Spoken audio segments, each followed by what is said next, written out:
안녕하세요. 청소년 감정 코칭 자녀 마음을 읽어주세요의 박재현 소장입니다.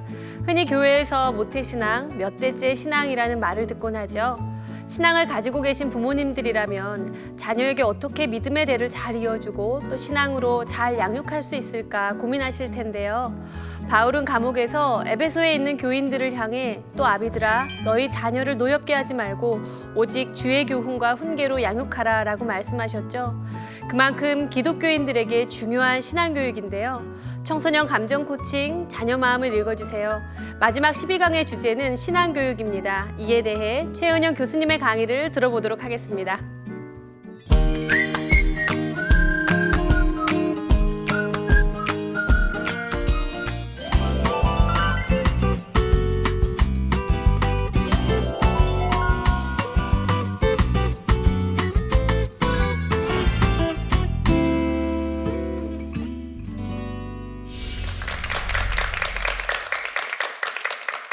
안녕하세요. 횃불 트리니티 신학대학원의 최은영 교수입니다. 오늘은 전체 12주 저희 프로그램의 마지막 날이에요. 그동안 여러 가지 이야기를 나누었는데 오늘의 주제 신앙교육인데요. 이 신앙교육만 우리 가정 안에서 잘 이루어지면 우리가 그동안 나누었던 여러 가지 아이들의 문제, 어려움들이 정말 잘 해결이 될 것 같아요. 참 중요한 주제라고 생각해요. 그러나 요즘에 한국 교회를 둘러보면 이것만큼 잘 안 되고 어려운 게 없다고 생각이 돼요. 안타깝잖아요. 우리 믿는 부모들이 아이들에게, 자녀에게 단 한 가지 유산을 남기고 눈을 감고 싶다면 그것은 바로 우리의 믿음이라고 생각됩니다. 우리가 무엇을 남기고 하늘나라를 갈까요? 그래서 여러분, 오늘 우리가 아이들에게 우리의 믿음을 어떻게 전할 것이고 또 신앙교육은 어떻게 무엇을 중심으로 해야 하는가 중요한 이야기를 한번 나눠보겠습니다. 신앙교육 그러면은 빠질 수 없는 사람 하나가 떠올라요. 제임스 파울러라고 하는 신앙의 발달 단계에 대한 이야기를 하신 분이에요. 파울러라는 사람은 이렇게 말해요. 신앙의 발달 단계를 6가지를 말하면서 유아기 때부터 성인 후기까지 신앙도 단계를 거쳐서 성장을 하는 것이다. 제가 짧은 시간에 다 소개할 수는 없지만 청소년에서 청년기로 이행할 때 그때 아이들의 신앙은 어떻게 달라지는지 무엇을 중심으로 발달되는지를 한번 소개해 볼게요. 청소년기의 신앙을 한마디로 특징 지으라면 관습적 신앙이라는 거예요. 인습적 신앙이라고도 해요. 다시 말하면 예수 그리스도가 부활했다. 우리는 성경에서 그 진리를 이야기하죠. 그런데 청소년기에 이르면 아이들은 예수님 부활했대. 부활절이 되면 그냥 축하하는 거예요. 그게 관습이니까요. 여기에 그냥 머물고 그 다음 발달 단계로 진행을 못하면 아이들은 교회를 떠나는 거예요. 그 다음 청년기의 신앙 발달 과제를 뭐라고 얘기하냐면 개별적 또는 성찰적인 신앙이다 이렇게 얘기합니다. 관습, 인습에서 이 신앙이 나의 개별적이고 나의 사고와 숙고와 그죠? 성찰을 통해서 내 것이 되는 신앙이 필요한 단계가 바로 청소년기에서 청년기로 갈 때 가장 중요한 우리가 아이들이 개발해야 될 신앙의 과제라는 거죠. 그러면 여러분 생각해 보세요. 신앙이 관습에서 다른 사람들이 다 그런데 성경에 그렇게 써 있대. 여기에서 나의 신앙으로 이게 발전이 되려면 무엇이 필요할 것 같으세요? 부모님들, 여러분은 성경의 이야기가 무엇을 통해 어떻게 여러분의 이야기가 됐죠? 여러분은 어떻게 믿음을 갖게 되셨어요? 여러분, 저는 놀랍게도 제가 예수 그리스도를 인격적으로 영접한 때는 이 개별적, 성찰적 신앙의 발달 단계, 그러니까 대학교 3학년 겨울방학 때 예수 그리스도의 부활이 정말 이성적으로 진짜야, 이건 역사적 사실이야 라는 것이 너무나 분명하게 깨달아질 때였어요. 그런데 여러분, 이 개별적인 또 성찰적인 신앙이 개발이 되려면 교회에서 또는 부모님이 성경을 어떻게 가르치면 좋겠어요? 저는 여기에 한국 교회의 그 주일학교 교육에 문제가 있다고 생각하고 또 크리스천 부모님들 신앙 교육에도 좀 어려움이 있다고 생각해요. 제가 생각하는 답은 질문하고 생각할 수 있게 가르쳐야 해요. 아이들이 궁금한 거를 마음 놓고 물어볼 수 있어야 돼요. 그리고 아이들의 질문에 열어놓고 우리들은 대답을 해줘야 되는 거예요. 그리고 아이들이 더 숙고하고 생각해 볼 거리들을, 다른 질문들을 아이들한테 주는 거죠. 여러분 한번, 여러분들은 어떻게 믿음 교육을 하시는지 참 돌아봅시다. 아이들이 이렇게 얘기해요. 예수님이 부활하셨다고요? 그게 왜 사실이죠? 이렇게 질문을 들었어요? 교회에서 어떻게 보통 반응하게 돼요? 믿음이 없네. 그렇죠? 넌 믿음이 약해. 너의 부족한 믿음을 위해 우리가 기도하마. 이렇게 하시잖아요. 그러면 그 아이는 뭔가가 부족하고, 뭔가가 모자라고 이런 아이 취급을 받게 돼요. 그러면 아이들은 더 이상 대화를 하고 싶지 않아요. 여러분, 이런 질문은 아이들에게 실존적으로 매우 중요한 거죠. 매일 예수님이 부활했다고 듣기는 듣는데 이게 안 믿어져요. 받아들여지질 않는단 말이에요.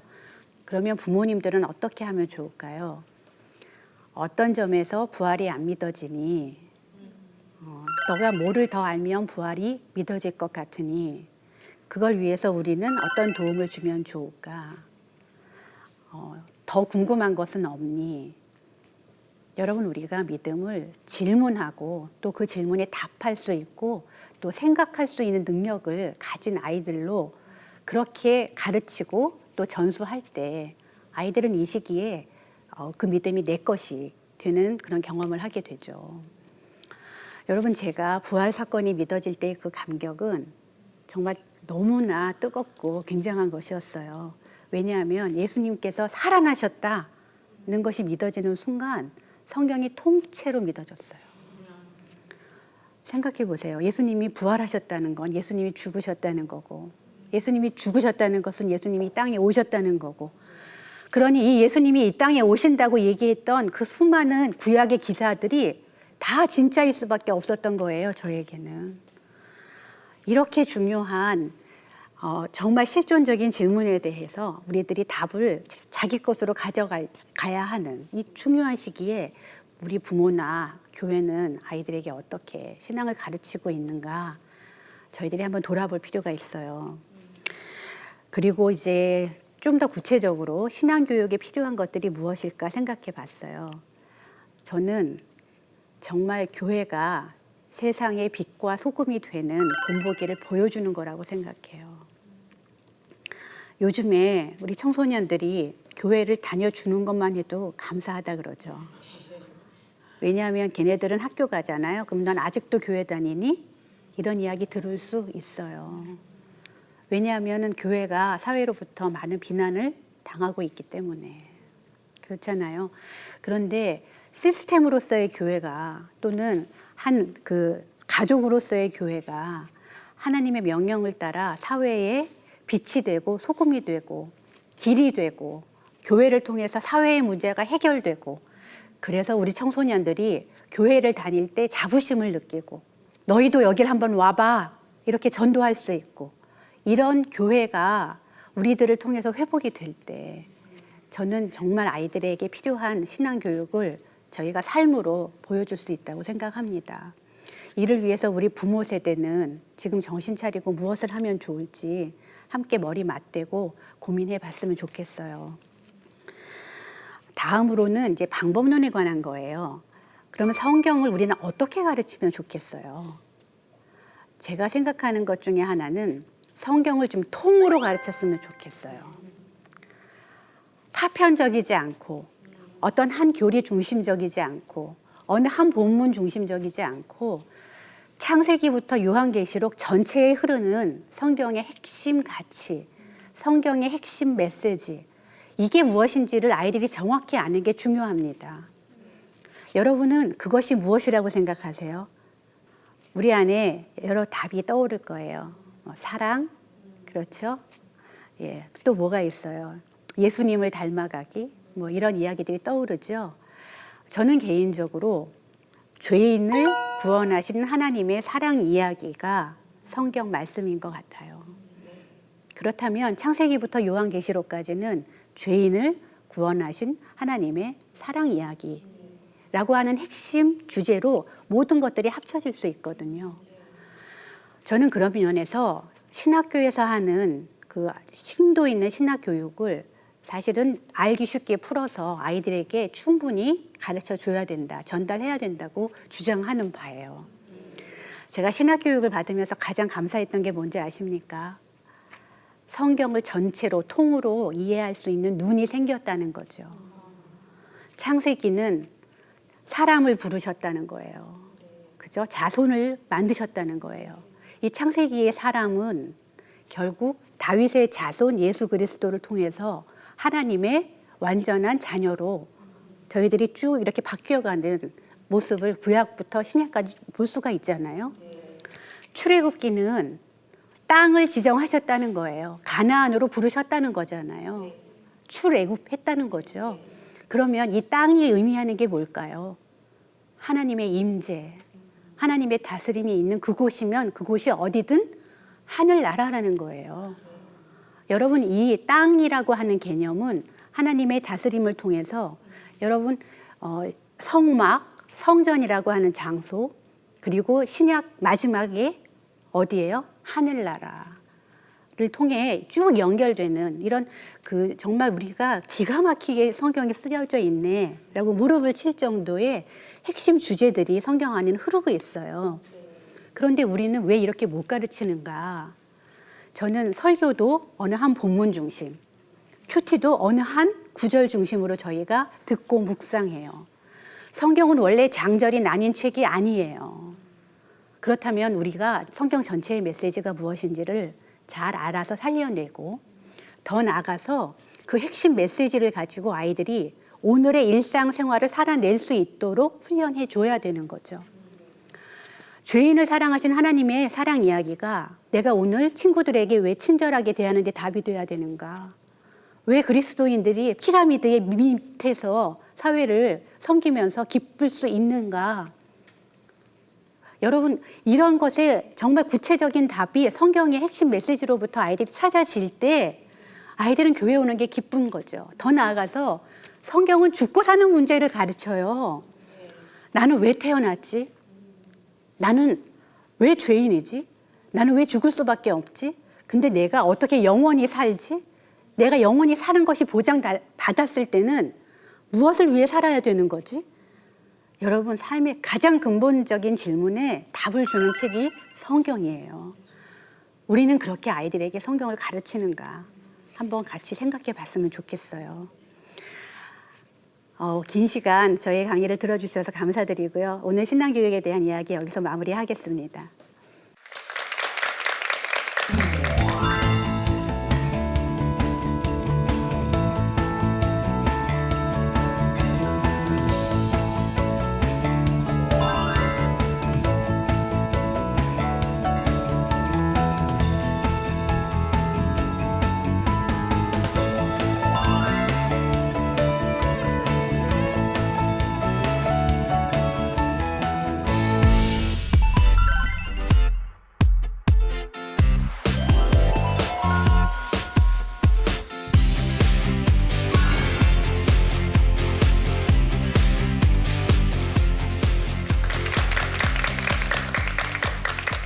교수님, 아니 네. 강의가 여태까지 우리가 12주차를 해왔는데 오늘 강의가 가장 교수님께서 이렇게 뭔가 물속에 있는 잉어처럼 굉장히 막 탄력 있고 저도 듣다가 막 점점 빠져들고 있는데 갑자기 마무리하겠습니다.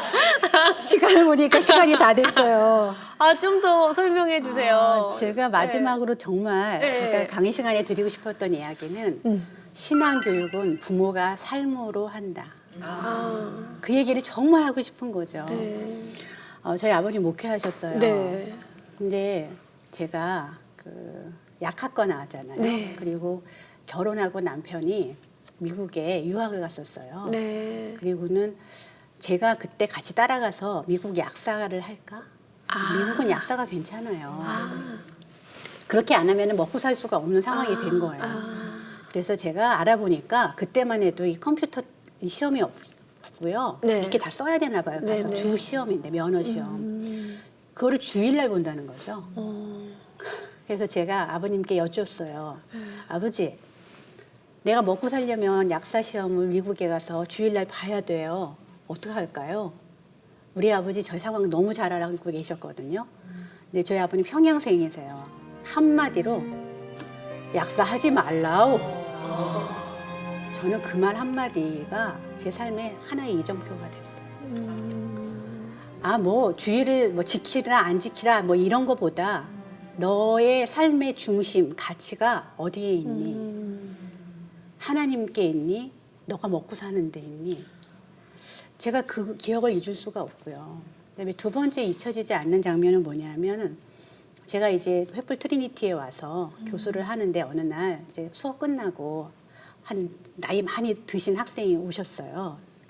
다 수업 마친 다음인데 교수님, 제가 국가 조창 기도회 그런 거 있었잖아요. 국가 조창 기도회를 오랫동안 섬겼는데 교수님 아버님의 설교 원고 전문이 제게 있습니다. 저는 그걸 몰랐거든요. 그러면서 복사했다가 갖다 드릴게요. 그 다음 주에 갖고 오셨는데 저는 그거 보기 싫었어요. 왜요? 왜냐하면 국가 조창 기도회 가서 설교하는 목사님들을 제가 싫어했으니까. 네. 정치 목사 같고 권력에 붙는 사람들 같고. 근데 좀 창피하지만 받아들었어요. 그리고 이렇게 밀어놨다가 네. 그래도 우리 아버지가 했던 설교라는데 그리고 어느 날 이걸 이렇게 열어서 보기 시작했는데 너무 놀랐어요. 그때가 전두환 대통령이 그 대통령을 하던 시절이에요. 그런데 그 앞에서 두 가지 말씀하셨더라고요. 회개하라. 그리고 하나님의 뜻을 따라 나라를 다스리는 지도자가 되라. 그 두 가지를 말씀하시는데 맨 마지막에 이게 설교 전문이잖아요. 그러니까 그대로 나와 있는 거예요. 근데 맨 마지막에 마무리를 하시면서 연소한 제가 이런 이야기를 드리는데 저도 마음이 떨립니다. 그러나 이것이 하나님의 뜻이기 때문에 제가 말씀을 전합니다. 양해를 부탁합니다. 이렇게 하면서 설교가 마무리가 되는데 제가 전두환 대통령이 어떤 분이에요. 그분 앞에서 회개해야 된다라고 설교를 하실 수 있었다면 저는 나는 그분의 딸로 어떻게 살아야 될까. 정의가 아닌 건 정의가 아니다고 얘기하고 살아야 되겠다. 무서워할 것을 제대로 무서워하며 살아야 되겠다. 그런 거를 제가 그날 다시 배울 수가 있었어요. 그리고 제가 마지막에 우리 아버님의 삶을 보면서 은퇴하실 때 은퇴사가 잊혀지질 않아요. 36년을 한 교회에 계셨어요. 그리고 이제 은퇴식을 하는 날 은퇴사를 하러 다니셨는데 무슨 말씀을 하실지가 전 너무 궁금했어요. 근데 첫 번째 말씀은 여러분 사랑합니다 였어요. 바로 두 번째 이어진 말씀은 뭘까 기대를 했어요. 무슨 얘기를 할까. 한 교회를 이렇게 성공적으로 잘 목회하고 마무리해서 너무 감사합니다. 이런 말씀을 하실까. 그게 아니었어요. 갑자기 하나님께 감사합니다. 저를 산의 풀과 돌과 바위와 이런 것으로 이 세상에 만들어 주실 수도 있었을 텐데 저를 이 땅에 인간으로 낳게 하셔서 하나님과 소통하고 하나님과 교제를 나눌 수 있게 저를 이 땅에 두셔서 너무 감사합니다. 제가 너무 놀랐어요. 이게 한 교회를 36년 은퇴하시면서 정말 한 목사님이 성도들 앞에서 나누는 감사 제목이구나. 그러니까 저희 아버님에게는 그냥 피조 세계에서 창조주 하나님과 소통하는 인간으로 사는 것 자체가 감사의 전부였던 거예요. 뭘 더 바라겠어요. 그렇죠? 그 다음에는 뭘 더 바랄까. 그래서 제가 저희 아버지의 삶을 보면서 눈앞에서 보여주신 거기 때문에 이게 자녀한테는 굉장한 영향을 가져다 주거든요. 물론 저는 많이 부족하고 하나님 앞에서 여전히 한계를 느끼지만 그래도 어떤 곳을 향해서 가야 되겠다는 것을 부모님들의 신앙을 보면서 배우는단 말이에요. 그런 점에서 돌아보면 저도 제가 삶으로 보여주는 것이 우리 아이들에게 믿음의 유산으로 남겠구나. 그러면 나는 하나님 앞에서 어떤 삶을 보여줘야 되지? 그런 걸 다시 고민하게 만드는 거죠. 그래서 마지막에 드리고 싶었던 말씀은 그거였어요. 결국 신앙의 교육은 부모가 하나님 앞에서 복음으로 그 삶을 잘 살아내는 것을 아이들이 볼 때, 그때 아이들은 딱 그때가 아니더라도 저희 아버님 돌아가신 지 10년 넘었거든요. 네. 그렇지만 나중에라도 아이들의 그 부모에 대한 기억은 마음에 남아서 그들의 삶을 움직여 갈 거라는 거죠. 우리가 이 땅에 사람으로 올 수 있는 그리고 소통할 수 있는 그 감사의 마음을 전해주셨다는 아버님의 말씀이 좀 굉장히 오래 가슴에 남을 것 같네요. 예, 저도 네. 하루에 한 번씩 떠올라요. 네. 그냥 내가 인간으로 여기 있는 게 감사하잖아. 네. 그러니까 마음이 너무 편해지더라고요. 네. 그리고 그 마음으로 산다면 자녀들과의 우리가 지난 시간에 다루었던 뭐 약물, 왕따, 대화 여러 가지 아이들과의 이 관계를 통해서 그리고 이게 건강하지 않은 관계 속에서 아이들이 많이 아프면서 이렇게 행동하는 것들에 대한 모든 치유의 과정으로 돌아갈 수 있는 네. 부모의 마음 자세가 아닐까 네. 하는 생각이 드네요, 교수님. 네. 아, 예. 사연이 하나 도착해서 또 오늘 신앙교육하고 관련된 어떤 사연이 도착했는지 한번 볼게요. 저는 흔히 말하는 모태신앙입니다. 주일이면 당연히 교회를 갔고 밥 먹기 전에 식기도도 해왔습니다. 그런데 최근 너무 혼란스럽습니다. 교회에서의 부모님 모습과 집에서의 모습이 많은 차이를 느낍니다. 방금 교수님께서 하신 말씀하고 아주 깊이 연결되는 것 같아요. 주일 성수가 중요하다 말하면서도 시험 성적이 떨어지면 교회에 빠지고 학원 보충을 가라고 하십니다. 사랑을 이야기하면서도 가정 형편이 안 좋은 친구와 친하게 지내는 걸 못마땅해 하시고요. 교회에서 보이는 부모님의 모습이 너무 가식적으로 느껴져서 마음이 좋지 않고 차라리 부모님과 다른 교회를 다니고 싶다는 생각도 들어요. 저는 사실 그 모태신앙이나 그 몇 대째 신앙을 갖고 있는 집안을 늘 부러워했었기 때문에 이런 사연을 접할 때마다 과연 우리 신앙이 뭘까? 네. 네, 그런 생각이 또 드네요. 교수님 혹시 여기에 좀 도움을 주실 수 있는 말씀이 있을까요? 한국 교회가 그 새로운 부흥을 계속 기대하고 있잖아요. 네.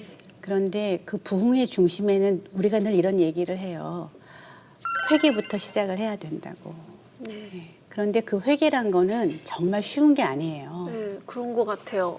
진짜 그런 것 같아요. 네, 그 장로님, 네. 왜 신물이 올라오는 느낌을 아들한테 줬을까요? 아마 정직하지 않거나, 그다음에 자기를 늘 앞세우거나, 그렇죠? 그다음에 뭘 강요하거나, 네. 아니면 위선적이거나 네. 여러 가지 모습이 있었을 거 아니에요. 나는 늘 괜찮은 사람이어야 되고. 네. 네. 그런 방식으로 세상과 교회에서 적응하신 거죠. 그런 방식으로 교회에서 살아남으신 거죠. 그러니까 아들이 그 모습이 보이니까 나는 아버지랑 같은 교회 못 다니겠다는 거잖아요. 창피해서. 그러면 그 장로님 회개를 한다는 건 뭐예요? 이제 저희가 더 이상 이런 방식으로는 살아가지 않을게요. 이 삶의 방식을 제가 제일 중요한 건 그 자각을 해야 되거든요. 그렇죠. 자각하는 게 쉽지 않은 거예요, 먼저. 자기 모습을 본다는 게 얼마나 어려운데요. 자각이 된 다음에 내려놔야 되는데 그거는 쉽겠어요, 그분한테? 그래서 어떻게 보면 구체적 행동으로 이어지는 거니까. 그렇죠. 그리고 돌이킨 사람들은 분명히 보상을 해야 되거든요. 공동체 앞에서 내가 이렇게 잘못했어요도 얘기해야 되지만 제가 잘못한 것을 이렇게 갚을게요까지 가야 되는데 그거를 장로님들 체면 때문에 어떻게 하시겠냐고요. 그러나 너무나 어렵게 느껴지지만 한국 교회가 이 부분을 회복한다면 갈라진 교회, 찢어진 교회, 싸움난 교회 다시 다 봉합될 것 같거든요. 저는 그 부분이 너무 안타깝죠. 네. 참, 저도 아들을 둔 또 엄마로서 그리고 미약한 신앙인이지만 하나님을 섬기는 신자로서 굉장히 생각이 좀 많아지는 오늘인 것 같아요. 근데 한 기독교 신문사에서 중고등학생 1,000명을 대상으로 신앙 실태 조사를 했었을 때 신앙생활에 무엇이 가장 큰 영향을 주느냐라고 할 때 아이들이 가정이라는 이야기를 했다고 하더라고요. 그럴 거예요. 네. 그래서 저도 어떨 때는 아들이 올 시점에 기도를 하기 시작해요. 아니 혼자 맨날 이렇게 하다가도 아들이 오면 일어나서 이제 뭐 밥 차리고 뭐 하고 하니까 얘가 내가 신앙생활을 하는 거를 못 보는 것 같은 거예요. 올 때쯤 하고 그리고 방에서 이제 뭐 하고 있으면 문을 이렇게 열어놓고 거실에서 이렇게 이렇게 성경책을 읽고 이러거든요. 네. 근데 갑자기 회개하게 이건 누구를 위한 내가 지금 기도를 하고 누구를 위해서 지금 하고 있었는가 굉장히 화끈화끈거리고 부끄럽네요. 이제 엄마로서 내가 신앙생활을 잘하고 있다는 거를 하나님 앞에 나가는 게 아니라 제 아들한테 예, 보여주고 싶었나 봐요. 신앙을 주고 싶어서 막 이게 엄마는 이렇게 하고 있다라는 거를 가르쳐주고 싶어가지고 그랬던 그 제 모습이 너무 불편하고 좀 부끄럽네요. 근데 교수님께서는 사실 지금 주일학교에서 고등학교 아이들 또 주일 교사로도 섬기고 계시잖아요. 이런 아이들이 있다면 제 아이도 혹시 가가지고 지금 저희 엄마는요 제가 들어갈 때 갑자기 성경책 읽는 척해요 막 이러는 거 아닌지 모르겠는데 모르지 않거나. 그러니까 알 것 같아요. 그런 아이들한테 뭐라고 한마디 해주신다면 저는 고등부 교사로 네. 이제 이런 얘기를 이제 같이 고등부를 섬기는 분들하고 하고 싶은데 아이들이 어리지 않아요 하는 거예요. 네. 아이들이 다 알아요. 미안하다.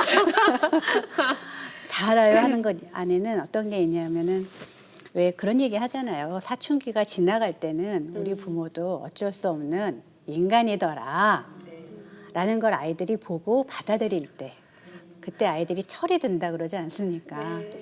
그 철이 드는 시기가 고등학교 때쯤이잖아요. 네, 그러면 저 같으면 그럴 거예요. 니네 엄마 아빠도 죄인이야. 네.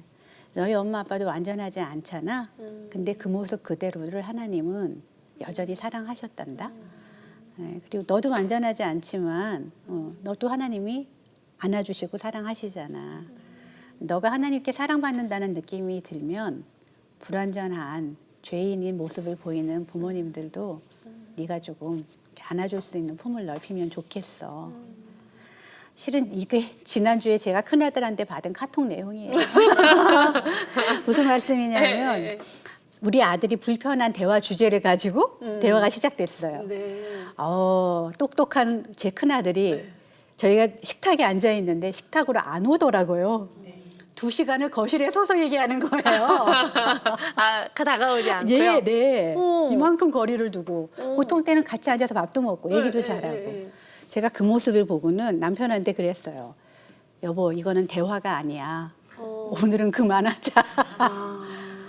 그런데 그때 이제 우리 아들하고 제가 뭐 때문에 이게 힘들었을까 생각을 해본 거예요. 그랬더니 아들은 이거예요. 엄마 아빠는 늘 우리한테 정답만 말해. 이렇게 가르친 부모처럼 느껴질 것 같은 거예요. 그 대화에서. 교수님께서 생각하실 네네. 때. 그 대화가 왜 얘한테 불편해서 가까이 안 왔을까를 네. 나중에 생각해 보니까 그래, 그게 정답만 말해. 그런데 얘는 지금 내가 왜 이런 행동을 하는지 네. 좀 물어봐 주세요. 그 얘기를 하고 있었거든요. 네. 대화법 강의만 하면 뭐 하냐고요. 네, 저 똑같이 살고 있죠. 그래서 제가 그 다음 날 카톡에다가 정답만 말해. 늘 이렇게 말하는 부모님하고 불편했겠구나. 너는 제가 왜 이렇게 행동하는지 좀 들어주세요. 라는 걸 원했었는데 이게 나의 한계다. 그리고 미안하다. 이렇게 썼어요. 그랬더니 우리 아이가 이렇게 답이 왔어요.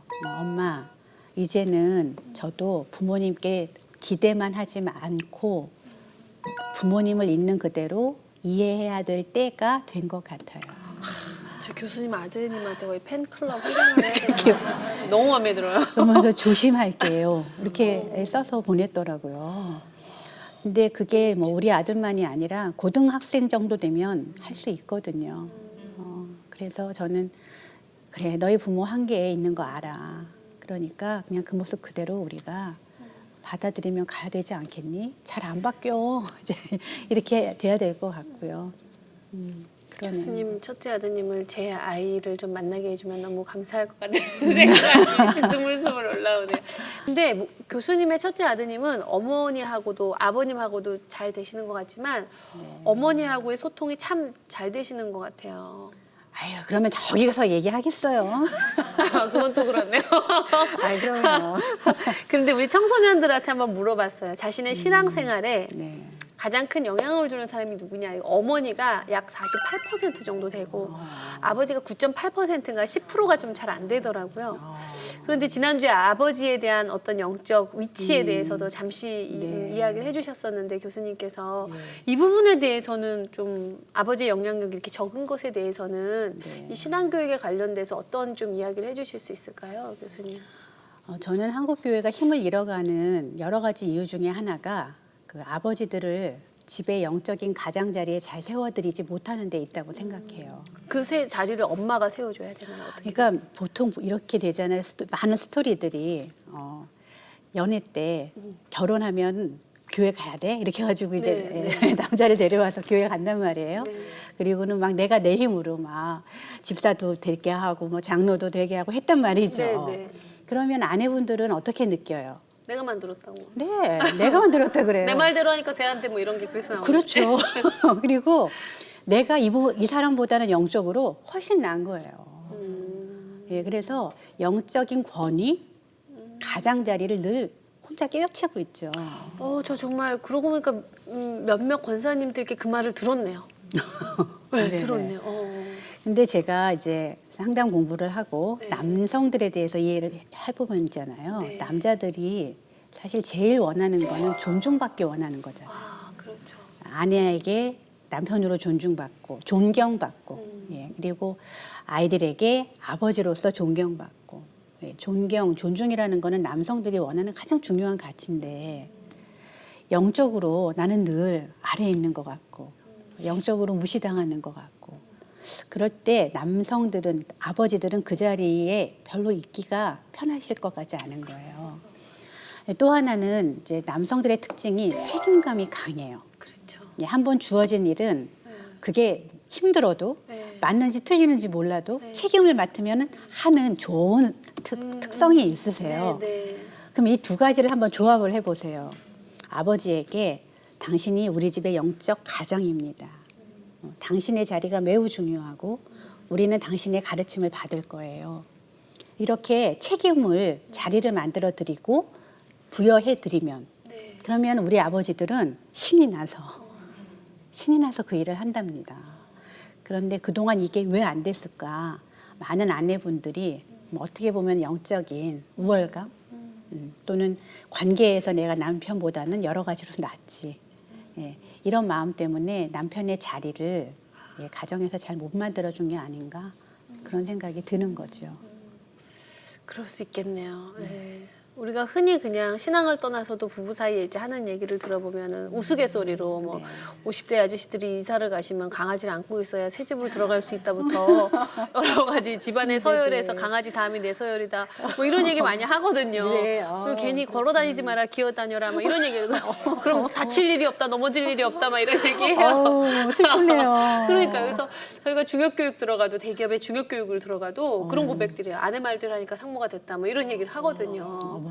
우리가 다 웃고 말긴 하지만 아내로서 남편의 어떤 영적 자리를 잘 마련해 주는 것 그리고 또 그런 아내를 귀하게 또 생각하고 더 사랑해 주는 어떤 남편으로의 또 아내에 대한 어떤 역할 이런 게 아까 말씀하신 삶으로 살아낸다는 것에 어떻게 보면 그 시작이 되지 않을까 그렇죠. 또 하는 생각들이 들어요.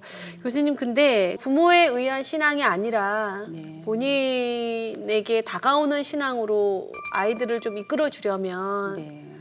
그건 어떤 방법이 있을까요? 그것도 결국 아까 그런 이야기일까요? 갑자기 이제 그 말씀을 들으니까 우리 아이들하고 지냈던 기억들이 떠올라요. 강요가 아니라 저희는 그랬어요. 아이가 고등학교 다닐 때, 대학 다닐 때 이제 위기들이 있었어요. 교회 안 다니겠다고 이제는. 아 그래요? 네, 저희는 아이들이 다 모태신앙이었죠. 예. 그러니까 교회를 쭉 오다가 어느 순간 나는 교회 안 다닐래요. 안 믿어져요. 그리고 이제 교회를 몇 주째 빠지기 시작한 어느 날 네. 제 남편이 앉혀놓고 그렇게 얘기하더라고요. 교회에 지금 안 믿어지지? 지금은 다니기 싫지? 그랬더니 엄마 아빠가 죽으면 그때 나가지 않아도 돼. 이렇게까지 얘기를 하는 거죠. 그러니까 우리가 살아있을 동안은 네가 하나님이 안 믿어져도 부모의 권위와 또 부모를 사랑하는 마음이 조금 있으면 그냥 교회를 나가주면 정말 좋겠고 고맙겠어. 정말 어떻게 보면 간절한 부탁이면서도 네. 아버지의 권위를 내거신 어떤 지시일 수도 있는. 네. 근데 저는 그게 정말 꼭 좋은 방법이었을까 하는 생각도 드는데 아이에게 그 간절함은 전해졌던 것 같아요. 그랬을 것 같아요. 네. 그래서 또 그 위기를 한 번씩 넘고 그랬던 게 기억이 나네요. 교수님 벌써 12주가 지났어요. 네. 네, 저는 이 12주를 지나오면서 제가 청소년의 어려움들을 바라봤던 저의 그냥 인간적인 눈에서 좀 더 이렇게 확장돼서 신앙 안에서 그걸 바라보고 하나님 안에서 그걸 바라볼 때 네. 굉장히 많은 통찰도 있었고 제일 중요한 건 반성이 너무 사실 많았었어요. 그래서 녹화를 마치고 집에 갈 때 발걸음이 가벼웠던 적이 한 번도 없었던 것 같아요. 네, 방송을 볼 때 또 그랬었고요. 그렇지만 참 잘한 것 같다라는 생각을 했었어요. 그래서 교수님께도 너무 감사드리고 또 교수님께서도 우리 시청자분들께 네. 12주 마무리하시면서 소감을 좀 하나 나눠주시죠.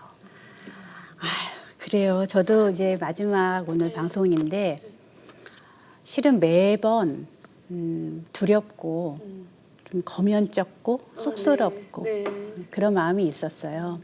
왜냐하면은 제가 정답을 늘 말씀드릴 수 있는 것도 아니고 제가 잘 사는 것도 아니고 그래서 좀 쑥스럽고 무섭고 내가 이런 얘기를 해도 되나 이런 마음이 하나 있었고요. 그러나 계속 기도하는 마음으로 하나님의 말씀이 하나님의 뜻이 잘 전해지면 좋겠습니다. 그런 간절함을 가지고 한 주 한 주 방송을 했던 것 같아요. 그리고 박 소장님께 너무 감사해요. 네, 아이고. 네, 저는 여기서 보는 소장님의 눈물. 네, 아유, 네. 저희 너무 많이 울었죠. 네, 그리고 저희가 정말 같이 잠을 자면서 네. 이부자리에서나 나눌 수 있는 그런 깊이의 네. 이야기를 네. 이 자리에서 함께 나눌 수 있었다는 게 네. 너무 감동스럽고 감사했어요. 저도 정말 네. 하나님이 계셔서 우리 안에 그 마음을 딱 빗장을 열어주신 것 같아서 저도 너무 감사했습니다. 네네. 그게 저한테 아마 잊지 못할 일이 될 것 같고요. 예. 감사합니다. 네. 또 바쁘신 와중에 이 프로그램 챙겨서 봐주신 시청자 여러분, 네. 네, 여러분들 한 분 한 분을 이렇게 얼굴로 만나 뵙지는 못하지만 네. 저희들의 이 진심이 마음이 잘 전달됐기를 바랍니다. 네, 꼭 그랬을 거라고 믿습니다, 교수님. 네. 예, 너무너무 감사했습니다. 네. 네, 여러분들도 즐거우셨죠? 네. 예, 저 또한 정말 많은 걸 느끼고 배운 값진 시간이었습니다. 아마 시청하고 계신 많은 분들도 저희와 같은 마음이지 않을까 생각하는데요. 마지막 시간을 정말 중요한 신앙교육으로 마무리해서 더욱 의미가 있었습니다. 잠언에 마땅히 행할 길을 아이에게 가르치라. 그리하면 늙어도 그것을 떠나지 아니하리라 라는 말씀이 있죠. 아이에게 가르쳐야 할 마땅히 행할 길이 무엇인지 오늘 함께 잘 나눠봤으니 배움에서 그치는 것이 아니라 작은 것이라도 실천해보는 우리 모두가 되기를 기도합니다. 그동안 시청해주셔서 감사합니다. 안녕히 계세요.